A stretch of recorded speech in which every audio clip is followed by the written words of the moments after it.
نو الله رب کائنات فرمایي زما محبوب پیغمبر دوی ته ووایه ما سره دا اختیار نشته چې د الله کلام چې دی بدل کړم.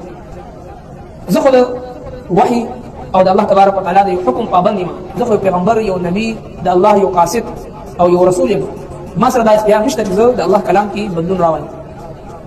او زه یریږم د دې خبرې نه کچرې زه د الله نافرماني وکړم د هغه لویې ورځې د عذاب نه یریږم. او کچرې الله تبارک وتعالى غوښتلې نو ما به دا آیتونه تاسو ته نه لوستل او نه به تاسو ما خبردار کړی وي د دې نه. نو آیا تاسو زما سابقه ژوند باندې ستاسو نظر نشته؟ 40 کاله زما د ژوند ستاسو په منځ کې تېر شو. زما بچپن، لړکپن، نوجواني، شباب، عروج ته ورسېدو، انتها ته ورسېدو. 40 کاله ستاسو په منځ کې ما ژوند تېر کړو.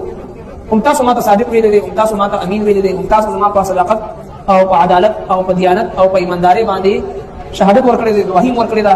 او اوس هم دا تسلیموي چې زه چرې هم دروغ نشم ویلی، ځکه زما د 40 کالو ژوند هغه ریکارډ ستاسو مخې ته موجود دی.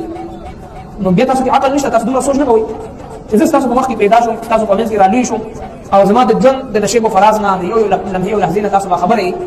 په دې 40 کالو کې نه مې چاته چا سره سبق ویلی دی، نه مې چاته استاد مخې ته ناست یم او نه مې چاته چا سره شاګردي کړې ده، نه مې څوک استاد شته. د هغې باوجود چې ما د دنیا علم نه دی حاصل کړی، لیک نقل ما مې نه دی زده کړی، خو د هغې باوجود چې زما د ژبې نه داسې قرآن او داسې معجزه او داسې کلام